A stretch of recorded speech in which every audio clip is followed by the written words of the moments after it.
यो दिव्याक्षरमुक्तजुष्टचरणो नन्तार्कते जोमये धाम्नी ब्रह्मपुरे शुभावयववान् दिव्ये निजे राजते यो धृत्वात्र नराकृतिं च सवृषां भक्तिं विते निक्षिदौ तं धर्मीं ह्यवतारिणं च सहजानन्दं हरिं चिन्तये गुणातीतोऽक्षरं ब्रह्म भगवान् पुरुषोत्तमः जनो जानन्निदं सत्यं मुच्यते भवबन्धनात् श्री स्वामिनारायण भगवाननी जय। अक्षर पुरुषोत्तम महाराजनी जय। गुणातीतानंद स्वामी महाराजनी जय। भगतजी महाराजनी जय। शास्त्रीजी महाराजनी जय। योगीजी महाराजनी जय। प्रमुख स्वामी महाराजनी जय। महंत स्वामी महाराजनी जय। स्वामीनारायण हरे वचनामृत लोया प्रकरणનું 7મું ઇન્દ્રિયો અંતઃકરણ અને અનુભવ પહોંચ્યાનું સ્વામિનારાયણ હરે સંવત 1877ના માક્ષર સુધી ત્રીજીને દિવસ શ્રીજી મહારાજ ગામ શ્રી લોયા મધ્યે સુરા ખાચરના દરબારમાં ડોલિયા ઉપર વિરાજમાન હતા અને માથે ધોળી પાગનું છોગલું વિરાજમાન હતું તથા ધોળી છીંટની ડગલી પહેરી હતી અને રૂનો ભરેલો ધોળો સુરવાળ પહેર્યો હતો અને ધોળી પછેડી ઓઢી હતી અને પોતાના મુખારવિંદની આગળ મુનિ તથા દેશ દેશના હરિભક્તની સભા ભરાઈને બેઠી હતી અને તે સમયમાં વચનામૃતનું પુસ્તક નિત્યાનંદ સ્વામીએ લાવીને શ્રીજી મહારાજને આપ્યું. આપણા માટે એક અગત્યનું વાક્ય વચનામૃતની અંદર બની રહેશે, કારણ કે હિસ્ટ્રીની દૃષ્ટિએ, ઐતિહાસિક દૃષ્ટિએ જો આપણે જોઈએ તો વચનામૃત ગ્રંથ એકદમ પ્રમાણભૂત ગ્રંથ છે. સાક્ષાત પરબ્રહ્મ પુરુષોત્તમ નારાયણની વાણી છે, પણ એમની જ હયાતીમાં એમના પરમહંસોએ લખી અને પછી એની મોરછાપ કરાવી છે. વચનામૃતનું પુસ્તક અત્યાર સુધીના જેટલા વચનામૃત તૈયાર થયા હશે એટલા નિત્યાનંદ સ્વામીએ લાવીને બતાવ્યા અને મહારાજ જોઈને બહુ જ રાજી થયા, કારણ કે આ વચનામૃતનું પુસ્તક શ્રીજી મહારાજને એટલે ગમ્યું કે આ પરબ્રહ્મ પુરુષોત્તમ નારાયણની વાણી આ પરમહંસોએ લખી લીધી અને લખી લીધી એટલા માટે હવે યાવતચંદ્ર દિવાકરો પૃથ્વીનું તળ રહેશે ત્યાં સુધી પરબ્રહ્મની વાણી એ વચનામૃત રૂપે રહેશે. નામ પણ પરમહંસોએ જ આપ્યું છે, વચનામૃત, ભગવાનના વચનરૂપી અમૃત. એ વચનામૃતનું પુસ્તક તો પૃથ્વીનું તળ રહેશે ત્યાં સુધી આ પરબ્રહ્મની વાણી એક અમર રહેશે. એટલા માટે શ્રીજી મહારાજ પોતે એ રાજી થયા. બીજું, આ વચનામૃત ગ્રંથ છે એ વચનામૃત ગ્રંથ એની અંદર પરમહંસોએ જે આ બધી જ વાતને આવરી લીધી છે. ધર્મ, જ્ઞાન, વૈરાગ્ય, ભક્તિ, એ સિવાય પણ બીજા બધા જે સદ્ગુણો છે કે આળસ, પ્રમાદ એ ન રાખવા વગેરે ઘણા બધા સદ્ગુણોની બધી વાતો, નિષ્ઠાની બધી વાતો આવરી લીધી છે. જે શ્રીજી મહારાજે જે કંઈ બધી કરી છે બધી જ આવરી લીધી છે. પરંતુ એમાં જ્યાં જેની ઉપર શ્રીજી મહારાજે ભાર મૂક્યો છે, વધારે ભાર મૂક્યો છે, એની વાત એમણે વધારે લીધી છે. કારણ કે શ્રીજી મહારાજે બધી વાતો કરેલી છે, પરંતુ નિષ્ઠાની વાત ઉપર મહારાજે વધારે ભાર મૂક્યો છે, ભક્તિ ઉપર વધારે ભાર મૂક્યો છે. તો એની વાતો પણ એમણે એ પ્રમાણે એ આવરી લીધું છે. બાકી તો શ્રીજી મહારાજે બધી વાત કરી હોય, પણ મારા જીવનની અંદર જો ખાલી ધર્મ પ્રધાન હોય તો ધર્મ પ્રધાન હોય એવી વાતો જ લઉં, ભક્તિની વાત જ ના લઉં, ભલે શ્રીજી મહારાજે કરી હોય મેં લખી જ ન હોય. તો એવું નથી. શ્રીજી મહારાજે જે વાત કરી અને એમાં પણ જેની પર જેટલો ભાર મૂક્યો છે એ પ્રમાણે શ્રીજી મહારાજની વાણીને યથાતથા એક શબ્દનો પણ ફેરફાર કર્યા વિના એ પરમહંસોએ લખી લીધી છે. એટલા માટે પણ મહારાજ ખૂબ પ્રસન્ન થયા હશે. એમની પ્રામાણિકતા ઉપર પ્રસન્ન થયા હશે કે આ પરમહંસો કેટલા પ્રામાણિક છે. એમણે જેવું બોલ્યા શ્રીજી મહારાજ એવું પોતે લખ્યું છે. અને આખા વચનામૃતનો વિચાર કરીએ, આ જેમ બતાવ્યું એ પ્રમાણે આખું વચનામૃત તૈયાર થયું છે એ પણ બતાવ્યું છે. એ તો આપણે અનુમાન કરી શકીએ છીએ કે જેમ જેમ સમયે અવારનવાર બતાવતા જ રહ્યા હશે. અને એમાં પરમહંસોએ શ્રીજી મહારાજે પોતે પરમહંસોના આ જે વચનામૃત સંપાદક પરમહંસો હતા, ગોપાલ સ્વામી, નિત્યાનંદ સ્વામી, મુક્તાનંદ સ્વામી અને શુકાનંદ સ્વામી, આ 4 પરમહંસો એમણે આ બધું લખી દીધું છે. બીજા પણ લૈયા તરીકે તો બધાનો સહયોગ ઘણા બધાનો હોય, પરંતુ મુખ્ય 4 પરમહંસો. અને નિત્યાનંદ સ્વામી આપણે અનુમાન કરી શકીએ કે કદાચ વધારે મહેનત કરી હશે, એટલા માટે આ વચનામૃતની અંદર મુક્તાનંદ સ્વામી, ગોપાલ સ્વામી બધા હાજર છે, છતાં પણ નિત્યાનંદ સ્વામીને એ આગળ કર્યા છે. કારણ કે ગોપાલ સ્વામી પણ હાજર છે લોયાની અંદર. આ બધા વચનામૃતો ચાલે છે ત્યારે, કારણ કે એમના પ્રશ્નો આવે છે લોયા 13 વગેરે વચનામૃતની અંદર. મુક્તાનંદ સ્વામી તો આ વચનામૃતમાં જ પ્રશ્ન છે, એટલે તો ખબર પડી જ જાય કે પોતે તો હાજર જ છે, આ વખતે પણ હાજર છે. તે બધા હાજર છે છતાં પણ નિત્યાનંદ સ્વામીને આગળ કરે છે કે ભાઈ તમે બતાવવા જાઓ. એટલે કદાચ એમની થોડી વધારે મહેનત હશે. અને આ પરમહંસોના જીવનની અંદર કેટલો એકબીજા પ્રત્યેનો મહિમા એ પણ જોવા મળે કે એકબીજા પ્રત્યે કેટલો આદર. હવે ગોપાલ સ્વામી, મુક્તાનંદ સ્વામી મોટા છે, છતાં પણ એમણે નિત્યાનંદ સ્વામીએ વધારે મહેનત કરી છે, તો એ જાય એમાં રાજી હતા. જરા પણ ઈર્ષા નહીં, મત્સર નહીં.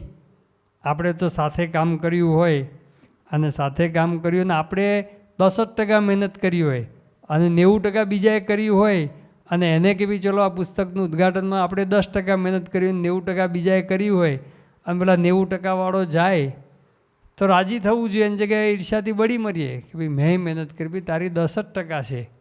તેમ છતાં પણ આપણે 10% મહેનત ન જોઈએ, આપણે કહ્યું 90% વાળો કેમ ગયો, મને કેમ નહીં, તરત હવે વિચાર આવે.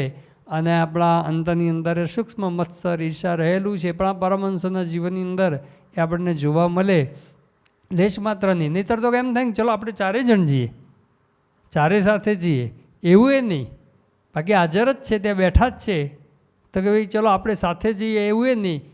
એમને આગળ કર્યા હશે. નિત્યાનંદ સ્વામીએ પણ આપણે અનુમાન કરી શકીએ છીએ, કીધું હશે કે ભાઈ આવો તમે, પણ બધાએ નક્કી કર્યું કે ભાઈ તમે જ જાઓ, તમે જ બતાવો. તો આ પરમહંસોના જીવનની અંદર એ આપણને જોવા મળે નિર્મત્સરતા, પણ સાથે પ્રામાણિકતા. કે શ્રીજી મહારાજે એમનો મહિમા કીધો છે તો મહિમાએ લખ્યો છે. આજે શ્રીજી મહારાજે એમની ખોટ બતાવી તો ખોટ પણ લખેલી છે. મહારાજે અંત્યના 33મા વચનામૃતમાં ગોપાલ સ્વામીને, મુક્તાનંદ સ્વામીની વાત કરી કે દેશકાળના સ્ત્રી, ધન એનો ભારે યોગ થાય ને માનનો બહુ ભારે યોગ થાય. તો આવા સત્સંગની અંદર મોટા છે, તેમ છતાં પણ સત્સંગની અંદર ઉતરતા જેવા રહે કે નહીં એ પણ પ્રશ્ન છે. હવે આ વાક્ય એમણે કાઢી નાખ્યું કે આપણને ખબર પડવાની હતી, કોઈ ખબર પડવાની હતી કશું જ નહીં, પણ રાખ્યું એમણે. અંત્યના 28મા વચનામૃતમાં મહારાજે શુકમુનિ સ્વામી, સુરા ખાચર અને બ્રહ્માનંદ સ્વામીને પ્રશ્ન પૂછે છે કે એવો કયો દોષ છે કે જેને કરીને તમે પાછા પડી જાઓ છો? તેમણે કીધું માનરૂપ દોષ છે. તમે મારા શુકમુનિ સ્વામી પોતાનું નામ કાઢી નાખ્યું હોય તો, કે મહારાજે સુરા ખાચર અને બ્રહ્માનંદ સ્વામીને પ્રશ્ન પૂછ્યો કે એવો કયો દોષ છે કે જેને કરીને તમે પાછા પડી જાઓ છો? તેમાં કંઈ કોઈને ખબર પડવાની હતી, પણ નહીં, પરમહંસોએ બધું લખી લીધું. હવે ઘણી બધી વાતો છે. મધ્યના 62મા વચનામૃતમાં મહારાજે 3 અંગની વાત કરી, આત્મનિષ્ઠા, પતિવ્રતાપણું, દાસત્વપણું. અને મહારાજ પછી મુક્તાનંદ સ્વામીએ કીધું કે મહારાજ આપે જે બધી વાતો કરી તો ઉત્કૃષ્ટ વાતો કરી, પણ આ સત્સંગમાં તો લક્ષાવધિ મનુષ્યો છે, લાખો મનુષ્યો છે, બધા ભક્તો છે, તો બધા તો આટલે ઉચ્ચ સ્થિતિ સુધી ન પહોંચે તો શું કરવાનું? એના માટેનો કંઈ ઉપાય પૂછો. મહારાજ કે એને કાંઈ વાંધો નહીં, આ 3 અંગ જેના જીવનની અંદર દ્રઢ હોય એના દાસ થઈને રહેવાનું, એ કેમ કરવાનું તો પણ વાંધો ના આવે. એ બધી વાતો કરીને પછી મહારાજ છેલ્લે શું કહે છે કે આ વાત તો બહુધા મેં મુક્તાનંદ સ્વામી માટે કરી, કે એમને ક્ષય રોગ છે, શરીરે કસર છે, ને દેહ પડી જાય અને આ કસર રહી જાય તો મુક્તાનંદ સ્વામીએ પણ હાથ જોડીને કહ્યું મહારાજ આ મેં પણ જાણ્યું કે આ વાત મારા સારું આપે કરી છે. આટલા 2 વાક્યો કાઢી નાખ્યા હોત ક્યાં વાંધો હતો, ક્યાં કંઈ કોઈને ખબર પડવાની હતી. પણ કેટલા પ્રામાણિક હશે કે એમણે બધી વાતો એ લખી દીધી છે. તો શ્રીજી મહારાજની પરાવાણીનો ગ્રંથ આ પરમહંસોએ પોતે એકદમ પ્રામાણિકતાથી લખ્યો છે. એટલા માટે પણ શ્રીજી મહારાજ પોતે રાજી થયા છે કે હું જેવું બોલ્યો છું એ પ્રકારે જ આ સંતોએ લખ્યું છે, પરમહંસોએ લખ્યું છે. અને મોટામાં મોટું તો આ વચનામૃત ગ્રંથ એ સમગ્ર શાસ્ત્રનો સારભૂત ગ્રંથ છે. એટલે સારભૂત વાણી આવી ગઈ. શ્રીજી મહારાજે પોતે જ વચનામૃતમાં લખેલું છે. મધ્યનું પહેલું વચનામૃત, 8મો વચનામૃત, 28મો, 59 વગેરે વચનામૃતની અંદર મહારાજ કે પૃથ્વીને વિશે જેટલા કંઈ શબ્દ માત્ર છે કલ્યાણને અર્થે, એનું સાર કાઢીને સારનું પણ સાર અમે આ વાત કરી છે. સર્વશાસ્ત્રનો પણ આ ગલિતાર્થ છે. આવી બધી વાતો જે શ્રીજી મહારાજે સર્વશાસ્ત્રના સારભૂત વાતો એ લખી દીધી છે. અને સાથે મહારાજે પોતે કીધું કે આ અમે પ્રત્યક્ષ નજરે જોઈને વાત કરીએ છીએ. પ્રથમના 64મા વચનામૃતમાં વાત કરી, અંત્યના 39મા વચનામૃતમાં વાત કરી કે અમારી અજમાવેલા વાર્તા છે. તો શ્રીજી મહારાજના એ અનુભવ સિદ્ધ વાણી સાક્ષાત પરબ્રહ્મ છે, એટલે એ તો અનુભવ સિદ્ધ જ હોય. છતાં પણ લૌકિક દ્રષ્ટિએ પોતે જે બોલ્યા છે એ પણ પરમહંસોએ લખીને આપણને આપ્યું છે. તેવી બરાવાણીનો ગ્રંથ એ જોઈને શ્રીજી મહારાજ પોતે બહુ જ રાજી થયા. ગુણાતીતાન સ્વામીએ પણ કહ્યું કે વચનામૃત વિના બીજામાં માલ મનાય તે મોહ જાણવો. આપણા માટે તો સર્વશાસ્ત્રના સારભૂત આ ગ્રંથ આપણને મળી ગયો છે. તો આપણે એનો અભ્યાસ રાખવો, એનું વાંચન કરવું. એક એક શબ્દ છે એ સાક્ષાત પરબ્રહ્મની જે અનુભવવાણી છે એની શબ્દ છે. અને અનુભવવાણીનો આ શબ્દ એ આપણા માટે એક અમૂલ્ય, એક મોતી તુલ્ય છે. એક એક મોતી છે, એક એક કહીની હીરા તુલ્ય છે. એમ માનીને એ વચનામૃતનો શબ્દે શબ્દનો જો આપણે અભ્યાસ કરીએ ને તો ઘણું બધું આપણને આની અંદરથી મળે છે. હર્ષદભાઈ દવે એ તો પોતે વચનામૃતના ખૂબ ઊંડા અભ્યાસી હતા. આપણા સંપ્રદાયની અંદર જે અત્યારે વચનામૃતના જે બધા હરિભક્તો થઈ ગયા એમાંથી એકદમ મોખરે કહી શકાય એવા વચનામૃતના અભ્યાસી હર્ષદભાઈ દવે પોતે હતા. તેમ છતાં પણ એ પોતે એમની થેલીની અંદર વચનામૃત પુસ્તક હોય ને હોય જ. ગમે ત્યાં જાય, કંઈક ટાઈમ મળે એટલે તરત વચનામૃત ખોલીને બેસે ને પોતે કહેતા કે આટલો અભ્યાસ કર્યા પછી પણ એમાંથી પણ નવું ને નવું એમ કે મને મળે છે. અને એ આપણને પણ અનુભવ થાય કે આટલા વર્ષોથી આપણે વાંચતા હોઈએ પણ કંઈક ને કંઈક નવી વાત એની અંદરથી મળી જાય. તો આ વચનામૃત ગ્રંથ એવો છે કે આ ન્યૂઝપેપર જેવું નથી કે ભાઈ આજે સવારે વાંચ્યું આજે પછી સાવ પસ્તીની અંદર એની કંઈ કિંમત જ નહીં. આ વચનામૃત ગ્રંથ તો પરબ્રહ્મની પરાવાણીનો ગ્રંથ છે. તો એ તો જેટલું વાંચીએ ને, જેટલો અભ્યાસ કરીએ ને એમાંથી આપણને નવું નવું મળશે. ગુણાતીતાન સ્વામી પણ કીધું કે વચનામૃતના અર્થ સમજાય એવા નથી, પણ બહુ જ અભ્યાસ રાખે તો પછી સમજાય. અને એમાં પણ જે આપણને સત્પુરુષનો યોગ થયો છે તો સત્પુરુષ કૃપા કરે છે. જેને પ્રગટ સત્પુરુષ યોગીજી મહારાજ એકવાર એવી વાત કરી કે આપણે આ વચનામૃત વાંચીએ છીએ એનું સુખ આવે છે, એનું કારણ શું? કે આપણને એવા પ્રગટ સત્પુરુષ મળ્યા છે એટલે વચનામૃત વાંચનનું સુખ આવે છે. એનું કારણ પણ પ્રગટ સત્પુરુષ, કારણ મહારાજે જે વાતો કરી છે એ મૂર્તિમાન છે, જેના જીવનની અંદર એ સાક્ષાત્કારવાળા સંત આપણને મળેલા છે. એટલે આપણે જેટલો અભ્યાસ રાખીશું એ વચનામૃતના અર્થ સત્પુરુષ આપણી પર કૃપા કરશે અને વચનામૃતના અર્થ આપણને સમજાવતા હોય છે.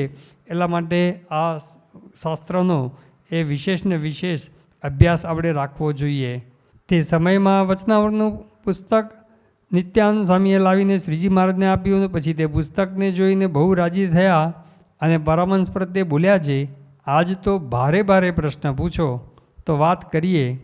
ત્યારે મુક્તાનંદ સ્વામીએ પ્રશ્ન પૂછ્યો છે, શ્રુતિમાં કહ્યું છે જે ઋતે જ્ઞાનાન ન મુક્તિ, ઋતે જ્ઞાનાન ન મુક્તિ એટલે કે જ્ઞાન વિના, ઋતે એટલે કે વિના, જ્ઞાન વિના ન મુક્તિ, જ્ઞાન વિના મુક્તિ નથી. આ શ્રુતિની વાત છે. હિરણ્યકેશીય શાખાની આ શ્રુતિ છે. અત્યારે આ શાખા ઉપલબ્ધ નથી કારણ કે વેદની ઘણી બધી શાખાઓ લુપ્ત થઈ ગઈ.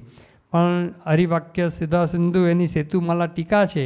એ સેતુમાલા ટીકાની અંદર આનો ઉલ્લેખ કરેલો છે કે આ હિરણ્યકેશીય શાખા એની આ શ્રુતિ હતી. અત્યારે એ કેટલી બધી જે નાશ પામી ગઈ એમાંથી આ પણ શાખા નાશ પામી ગઈ છે.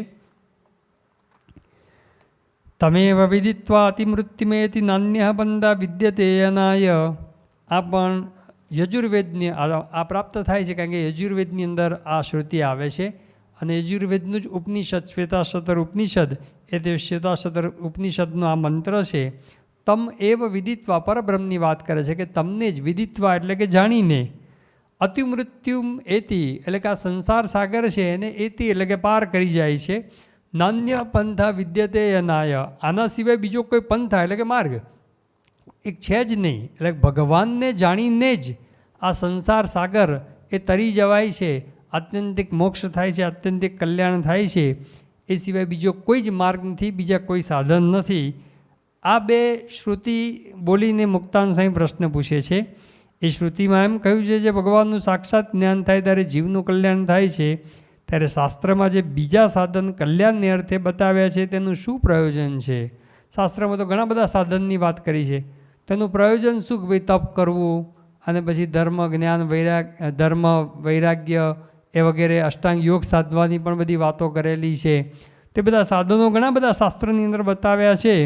એનું શું પ્રયોજન છે? એટલે મહારાજ હવે જ્ઞાન શબ્દ પકડે છે. જ્ઞાન જે આવ્યું, કારણ કે સંસ્કૃતની અંદર પણ જ્ઞાન એટલે જ્ઞાન અવબોધને એટલે કે જાણવું. જ્ઞાન એટલે જાણવું, એ જાણવાના અર્થની અંદર વપરાય છે. તો શ્રીજી મહારાજ હવે જ્ઞાન શબ્દની અંદર ઊંડા ઉતારે છે કે જ્ઞાન એટલે કે કયા જ્ઞાનની તમે વાત કરી રહ્યા છો? કેમ જે કલ્યાણ તો જ્ઞાને કરીને જ થાય છે. એવા પ્રશ્નને સાંભળીને શ્રીજી મહારાજ બોલ્યા છે જ્ઞાન તે જાણવાનું નામ છે. જ્ઞાન એટલે શું? કે જાણવું, એને જ્ઞાન કહેવાય. કારણ કે જ્ઞાન શબ્દનો અર્થ જ એ થાય છે, જ્ઞાન ધાતુ ઉપરથી જ્ઞાન શબ્દ બનેલો છે. એ જ્ઞાન ધાતુનો અર્થ જ જાણવું એવો અર્થ સંસ્કૃતની અંદર થાય છે. ત્યારે નિત્યાનંદ સ્વામીએ આશંકા કરી જે જાણવું એ જ જ્ઞાન હોય તો શાસ્ત્રે કરીને ભગવાનને સર્વ જગત જાણે છે, તેણે કરીને સર્વેનું કલ્યાણ થતું નથી. હવે જાણવું એ જ જ્ઞાન હોય તો હવે જાણવામાંથી લૌકિક જ્ઞાન તો હવે કાઢી નાખે છે. કારણ કે લૌકિક જ્ઞાન એ પણ જ્ઞાન કહેવાય. કારણ કે લૌકિક જ્ઞાન શબ્દ સ્પર્શ રૂપ રસ ગંધ આ બધું જે જ્ઞાન થાય છે, આપણે જે બધું વસ્તુઓ દેખીએ છીએ તો જોવાથી, સાંભળવાથી, સૂંઘવાથી, સ્પર્શ કરવાથી બધું જ્ઞાન તો થાય જ છે આપણને. તો એ જ્ઞાન લૌકિક જ્ઞાનની વાત નથી, હવે ભગવાન સંબંધી જ્ઞાનની વાત છે. તો નિત્યાનંદ સ્વામી કહે છે કે જાણવું એ જ જ્ઞાન હોય તો શાસ્ત્ર દ્વારા તો ઘણા બધા ભગવાનને જાણે છે. શાસ્ત્ર વાંચે, કોઈ વાંચે ભાગવત વાંચે, ગીતા વાંચે, રામાયણ વાંચે, બીજા બધા શાસ્ત્રો વાંચે, ઇવન વચનામૃત પણ કોકના હાથની અંદર આવે ને વાંચે. તો વાંચે તો એને ભગવાનનું જ્ઞાન તો થાય કે ભગવાન કેવા છે, ભગવાનનું સ્વરૂપ કેવું છે એવું જ્ઞાન તો થાય જ છે શાસ્ત્ર વાંચવાથી. અને એ રીતે કોઈક જાણે તો એ રીતે જાણે છે તો એ તો કેવા જાણે કહેવાય? પરોક્ષપણે જાણ્યા કહેવાય. કારણ કે શાસ્ત્રમાં જે વાત આવે છે કે ભગવાન એ ભગવાન એને તો એમ છે કે ભાઈ થઈ ગયા, ભગવાન અવતાર થઈ ગયા, અથવા તો ભગવાનના ધામની અંદર અક્ષરધામમાં ભગવાન છે કે ગોલોકમાં છે કે વૈકુંઠમાં છે, એવી રીતે જાણે છે કે ગોલોકમાં, વૈકુંઠમાં કે અક્ષરધામમાં ભગવાન છે. એ ભગવાનની વાત આ ગીતામાં, ઉપનિષદની અંદર અને રામાયણમાં, વચનામૃતમાં લખેલી છે. એ રીતે જાણે છે. કારણ કે ભગવાનનું વર્ણન તો આવે જ છે. મહારાજે લોયાના 18માં વચનામૃતમાં ભગવાન કેવા સચ્ચિદાનંદ રૂપ છે ને તેજોમય મૂર્તિ છે ને અંતર્યામી છે ને આ બધી વાતો ભગવાન વિશે લખેલી જ છે શાસ્ત્રોમાં. તો એ રીતે ભગવાનને જાણે છે, એણે કરીને પરોક્ષપણે જાણે છે. તો નિત્યાનંદ સ્વામી કે પરોક્ષપણે જાણે છે તો એણે કરીને એનું કલ્યાણ તો થતું નથી, કારણ કે તો પરોક્ષપણે જાણ્યા કહેવાય. તો શ્રીજી મહારાજ કે બરાબર છે, પરોક્ષપણે જાણે એણે કરીને કે કલ્યાણ એ થતું નથી. તો મહારાજ કહે છે હવે પરોક્ષપણે જાણે તો એણે કરીને કલ્યાણ ન થાય તો પ્રત્યક્ષ છે, એ પ્રત્યક્ષ એણે કરીને પણ કલ્યાણ ન થાય. એ પણ મહારાજ પોતે વાત કરે છે. શ્રીજી મહારાજે પ્રથમના 50મા વચનામાં પણ વાત કરી કે કુશાગ્ર બુદ્ધિવાળાનો પ્રશ્ન પૂછ્યો કે કુશાગ્ર બુદ્ધિવાળો કોને કહીએ? કે લોક વ્યવહારની અંદર બહુ સારી પેઠે જાણતો હોય એની કુશાગ્ર બુદ્ધિ કહેવાય કે ન કહેવાય? ચલો એની તો ન કહેવાય તો આપણે સમજીએ કે તો લૌકિક વ્યવહારિક બુદ્ધિ છે, કે બધું લોકમાં શું કરવું ને કેમ કરવું બધું એને આવડે છે, ધંધો કેમ સારી રીતે કરવો એ આવડતું હોય તો લૌકિક બુદ્ધિ કહેવાય. પણ મહારાજ કે શાસ્ત્ર પુરાણના અર્થને જાણે એની પણ કુશાગ્ર બુદ્ધિ કહેવાય કે ન કહેવાય? હવે શાસ્ત્રના અર્થને જાણે છે, એને એક એક શબ્દનો અર્થ કરી બતાવે છે, તો મહારાજ કે એની પણ કુશાગ્ર બુદ્ધિ ના કહેવાય. કારણ કે કલ્યાણને અર્થે જતન કરતો નથી. કલ્યાણ શેનાથી છે? કે પ્રત્યક્ષ ભગવાનથી કલ્યાણ છે. એ પ્રત્યક્ષ ભગવાનને એ પોતે જાણતો નથી, એટલા માટે એની પણ કુશાગ્ર બુદ્ધિ ના કહેવાય. પ્રથમના 18મા વચનામાં પણ મહારાજે કીધું કે શાસ્ત્ર પુરાણના અર્થને જાણવે કરીને પણ મુક્ત ના થાય. અમે જે વાત કરીશું એ પ્રમાણે વર્તે તો મુક્ત થાય. એટલે કે શાસ્ત્ર દ્વારા જાણવાથી પણ મુક્ત થવાતું નથી, આત્યંતિક કલ્યાણ થતું નથી. એ નિત્યાનંદ સ્વામીએ પોતે વાત કરી. અને આપણે જોઈએ છીએ કેટલાય લોકો, રાવણ પોતે શાસ્ત્રનો ભણેલો જ હતો, તો શાસ્ત્રમાં ભગવાનની બધી વાત આવે છે બધું જાણતો જ તો, છતાં પણ એ ભગવાનને ઓળખી શક્યો નહીં. એવા આજની તારીખે પણ ઘણા બધા છે. સંતો પોતે ભદ્રેશ સ્વામીને બધા બેંગ્લોરની અંદર અભ્યાસ કરતા હતા, એમને એક પંડિત ભણાવવા માટે આવતા હતા, ખૂબ જ બુદ્ધિશાળી. હવે આ બધા બુદ્ધિશાળી સંતોને ભણાવે તો કેટલા બુદ્ધિશાળી હશે, બુદ્ધિશાળી સંતોને પણ ભણાવે તો કેટલા બુદ્ધિશાળી હશે. અને શાસ્ત્રો જ ભણાવતા હતા, અને એમાં ભગવાનની વાત આવે, પરબ્રહ્મનું નિરૂપણ આવે, બધું આવે, બધું જ ભણાવતા હતા. પણ છતાં પણ એ ભગવાનની અંદર એ માનતા નહોતા, ભગવાનનું જ્ઞાન એને હતું નહીં.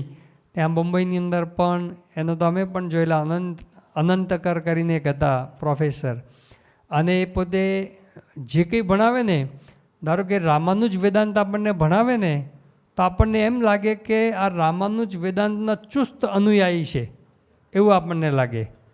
પછી શંકર વેદાંત પણ એમણે ભણાવ્યું, તો આપણને એવું લાગે કે આ શંકર વેદાંતના ચુસ્ત અનુયાયી છે. તો જે ભણાવે ને દરેકની અંદર ઊંડા ઉતરેલા. બાકી તો કોઈક કેવું હોય કે ભાઈ શંકર વેદાંતમાં ઊંડો ઉતર્યો હોય તો શંકર વેદાંતનું જ્ઞાન હોય, રામાનુજ વેદાંતનું ઉપર છેલ્લું પૂર્વ પક્ષનું જે જ્ઞાન હોય એટલું હોય, કોઈ રામાનુજ વેદાંતમાં હોય તો એને બીજાનું જ્ઞાન ન હોય. આ તો બધામાં રામાનુજમાં, મધ્વમાં, શંકરાચાર્યના જે ભણાવે ને પાછું કોઈક એવું જ લાગે કે તમને આના ચુસ્ત અનુયાયી હશે. તો કેટલું બધું જ્ઞાન શાસ્ત્રનું. પણ એને પૂછવામાં આવ્યું તો હું તો કોઈમાં માનતો નથી, લ્યો એ કેમાં માનતો નથી. તો જો શાસ્ત્ર દ્વારા જાણે છે, પરંતુ એ પરોક્ષપણે એ જાણવાથી એ કંઈ એને લાભ થતો નથી. એટલા માટે મુક્તાન સ્વામીએ કીધું ને કે પરોક્ષથી ભવતણો પારયાવે નહીં, વેદ વેદાંત કહે સત્યવાણી. પરોક્ષપણે જાણે એને કરીને એ કલ્યાણ થતું નથી. જે શ્રી કૃષ્ણ ભગવાનના વખતની અંદર પણ જે બધા ઋષિઓ હતા, બ્રાહ્મણો હતા, જે યજ્ઞની અંદર આહુતિઓ આપતા, ભગવાનના નામની જ આહુતિ આપતા હતા, પણ ભગવાનને ઓળખી શક્યા નહીં. મહારાજ શ્રી કૃષ્ણ ભગવાને ગોપ બાળકોને બધાને મોકલ્યા કે જાઓ, મને ભૂખ લાગી છે, જમવાનું લઈ આવો. તો યજ્ઞ કરતા હતા એની પાસે ગયા કે ભગવાન આવ્યા છે. એ કે નોય એક ભગવાન, તો કે ગોવાળીઓ છે એમ કરીને યજ્ઞના લાકડા લઈને જ મારવા માટે દોડ્યા. તે ભગવાનને ઓળખી શક્યા નહીં. અને એમની જ પત્નીઓ હતી, ભગવાને કહ્યું કે એની પાસે જાઓ, અને એની પાસે ગયા. એ કે શ્રી કૃષ્ણ ભગવાન આવ્યા છે, લો અમે જાતે જ જમાડવા માટે આવીએ. અને જાતે થાળ લઈ અને જમાડવા માટે આવ્યા, કારણ કે એમને ગોપીઓનો સંગ હતો. ગોપીઓ માખણ વેચવા માટે, દહીં વેચવા માટે ને એને વેચવા માટે જાય, તો ગોપીઓ પોતે લ્યો માખણ, લ્યો દહીં એમ બોલવાને બદલે લ્યો કાન, લો કાનુડ એમ બોલે. એટલે પૂછે કે આ કોણ છે? એટલે એ દ્વારા ભગવાનને એમણે પોતે જાણ્યા હતા. એટલે મહિમા અત્યાર સુધી સાંભળેલો કે એ જ ભગવાન છે, તો ચાલો આપણે ભગવાનને જાતે જ જમાડીએ. તો જો પેલા પરોક્ષપણે ભગવાનને આહુતિ આપતા હતા યજ્ઞમાં, અને ભગવાનને ઓળખી શક્યા નહીં, તો શ્રીજી મહારાજ કે એણે કરીને એ કલ્યાણ થતું નથી. નિત્યાનંદ સ્વામીએ કીધું તો મહારાજ કે બરાબર છે, શાસ્ત્ર દ્વારા જાણે છે, પણ એ પરોક્ષપણે જાણે છે એટલા માટે એનું કલ્યાણ નથી. તો હવે મહારાજ પોતે કહે છે કે પ્રત્યક્ષ જાણે એને કરીને કલ્યાણ થાય. આપણે તો પ્રગટનો ઉપાસક છીએ, પ્રત્યક્ષના ઉપાસક છીએ. તો મહારાજ હવે એમાં આગળ લઈ જવા માગે છે કે ખાલી એ પ્રત્યક્ષ ભગવાનને જુએ એણે કરીને કલ્યાણ થતું નથી.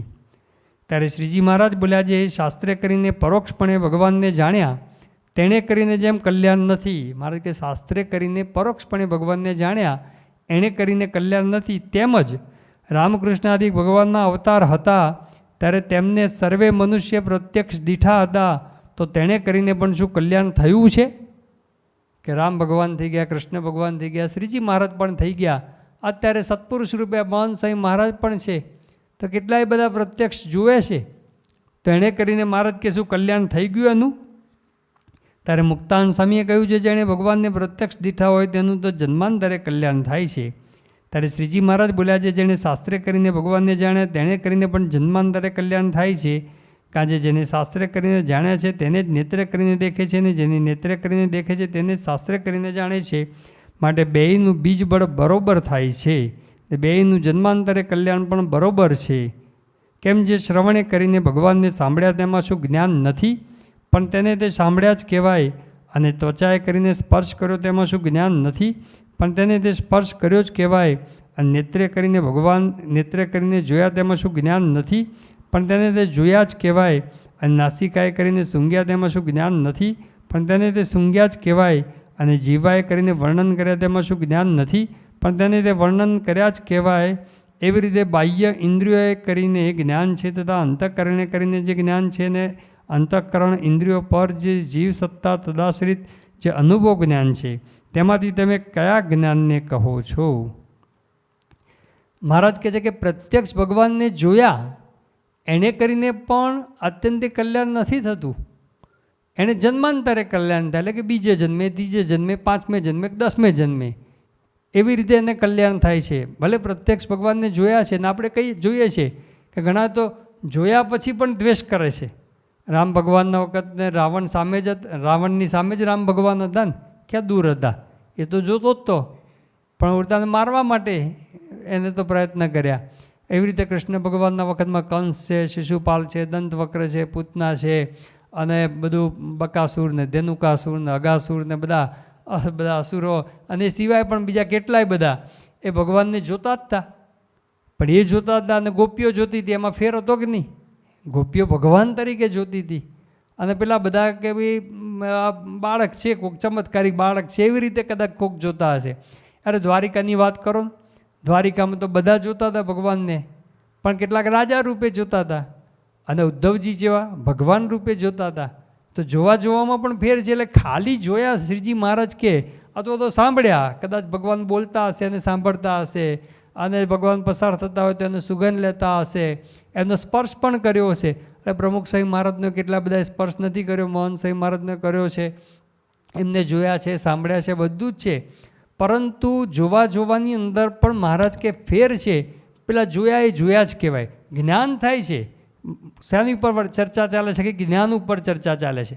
તો શ્રીજી મહારાજને જોયા, અત્યારે મોહન સાહેબ મહારાજનું જ આપણે દ્રષ્ટાંત લો ને, આપણને ઇઝી પડે. મોહન સાહેબ મહારાજને જોવે કોઈ, તો જોવે એટલે જ્ઞાન તો થવાનું જ. કોઈ પણ વસ્તુને, પદાર્થને, વ્યક્તિને આપણે જોઈએ તો જોઈએ એટલે લાંબા છે, ટૂંકા છે, જાડા છે, પાતળા છે, પછી રૂપ, કુરૂપ, આ બધું જ જ્ઞાન થાય છે કે નહીં? એમણે કેવા વસ્ત્ર પહેર્યા છે, શું છે, બધું જ જ્ઞાન, એ જ્ઞાન જ છે એ પ્રકારનું.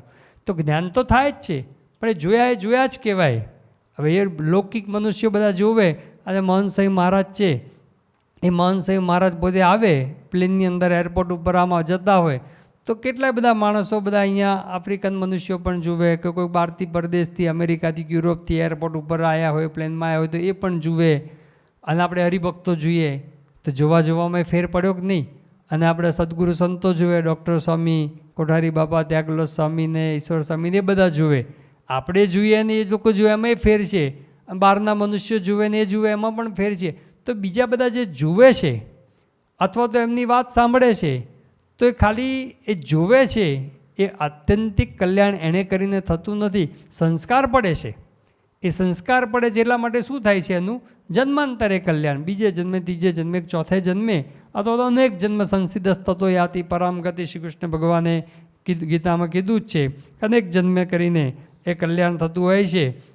મહારાજે સારંગપુરના 3જા વચનાવળની અંદર 2 વાત લખી કે આખી ઉંમર ભગવાનના દર્શન કરે પણ મનનને નિધિધ્યાસ વિના એ સાક્ષાત્કાર થતો નથી. મહારાજ કે આખી ઉંમર દર્શન અને શ્રવણ કરે તો પણ સાક્ષાત્કાર ના થાય. પછી એવી વાત લખી કે 1,00,000 વર્ષ સુધી દર્શન કરે, 1,00,000 વર્ષ સુધી એ દર્શન કરે, તો 1,00,000 વર્ષ સુધી જોયા એ તો જ્ઞાન તો થતું હતું જ ને. 1,00,000 વર્ષ સુધી જુએ તો જે જોવાથી જે જ્ઞાન થતું હોય એ તો થતું જ હતું, પણ એને સાક્ષાત્કાર થતો નહોતો. તો મહારાજ કહે છે કે એ જન્માંતરે 1,00,000 વર્ષ એટલે કેટલા જન્મ થઈ ગયા? એ કેટલા જન્મ સુધી એનું કલ્યાણ થયું જ નહીં ને, એટલે જન્માંતરે કલ્યાણ થયું. સારંગપુરના 5મા વચનામૃતમાં મહારાજે કીધું કે મહાત્મે જાણીને અતિશય પ્રીતિએ કરીને મને સહિત ઇન્દ્રિયો એ દ્વારા જો દર્શન કરે તો એ દર્શન સ્પર્શ એ સાચું દર્શન ને સાચું સ્પર્શ છે. અને એનું જ એ બીજ કહેલું છે શાસ્ત્રની અંદર. બાકી તો મહારાજ કે જે બીજાને તો પરમેશ્વરના દર્શનાદિક થાય છે તેનું બીજ બળ થાય છે. બીજ બળ થાય છે એટલે કે સંસ્કાર થાય છે. બીજાને પણ ભગવાનના દર્શન તો થાય. મહારાજે વન વિચરણ કર્યું તો કેટલા બધાના દર્શન થયા હશે, પણ કેવું બધા સંસ્કાર પડ્યા. બીજ બળ થાય છે એટલે કે સંસ્કાર થાય છે, પણ યથાર્થ જ્ઞાન વિના એ આત્યંતિક કલ્યાણ નથી. મહારાજે મધ્યના 13મા વચનામૃતમાં કીધું કે એ સ્વરૂપને તો તમે પણ દેખો છો. બધા સંતો ભક્તો બધા તેને કીધું તમે પણ દેખો જ છો, મહારાજ સામે જ હતા, પણ તમારા સમજ્યામાં પરિપૂર્ણ સમજ્યામાં આવ્યું નથી.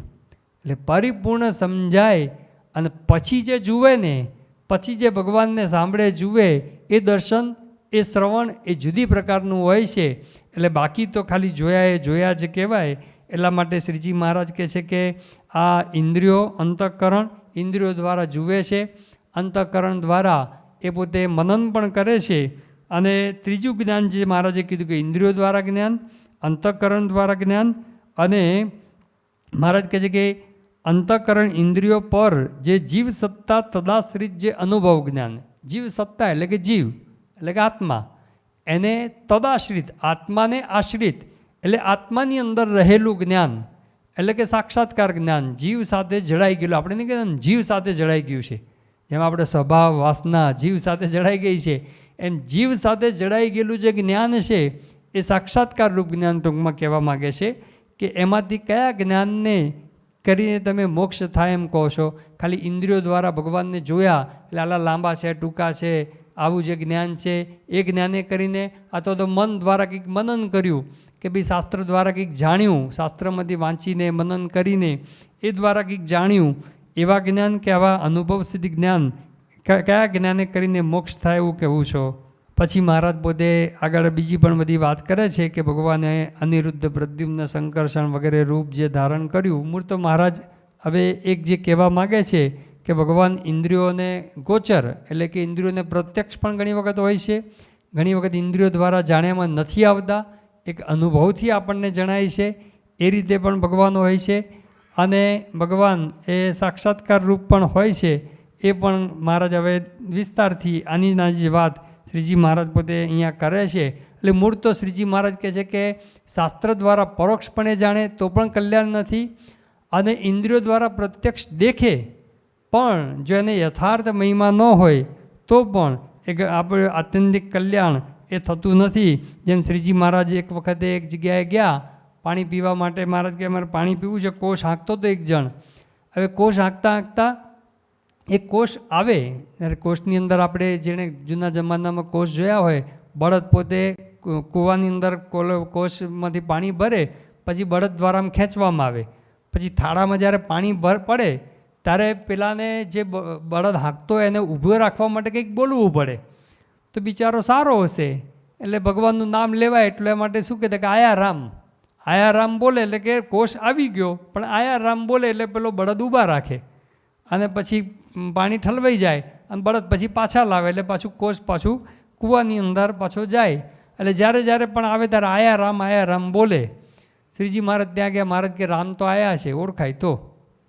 જોતો જ તો શ્રીજી મહારાજને પણ ઓળખી શકતો નહોતો. 1980ની અંદર પ્રમુખ સ્વામી મહારાજ માંઝાની અંદર હતા અને ત્યાં પૂજા કરતા હતા. માંઝામાં સનાતન મંદિર છે, ત્યાં પૂજા કરતા હતા. અને એ વખતે એક જણે બાપાની પૂજામાં કીર્તન ગાયું, કાનુડો ક્યારે દર્શન દેશે. બહુ સરસ પોતે શાસ્ત્રીય ઢબે અને બહુ સરસ રીતે કીર્તન ગાયેલું. પણ પ્રમુખ સ્વામી મહારાજ પોતે બોલ્યા, સ્વામી કે કાનુડો તો ક્યારનું દર્શન દેશે, સમજાય તો કે કાનુડો ક્યારનું દર્શન દેશે, પણ સમજાય તો. એટલે આપણે જોતા તો ઘણા હોય, પરંતુ યથાર્થ સમજીને જે જુએ એ વસ્તુ એ આખી જુદી છે. તો શ્રીજી મહારાજ પોતે અહીંયા આપણને વાત સમજાવે છે કે આ ખાલી પરોક્ષપણે ભગવાનને જાણે એને કરીને કલ્યાણ નથી, એવી રીતે પ્રત્યક્ષ જુએ ખાલી અથવા તો સાંભળે એને કરીને પણ અત્યંતિક કલ્યાણ થતું નથી.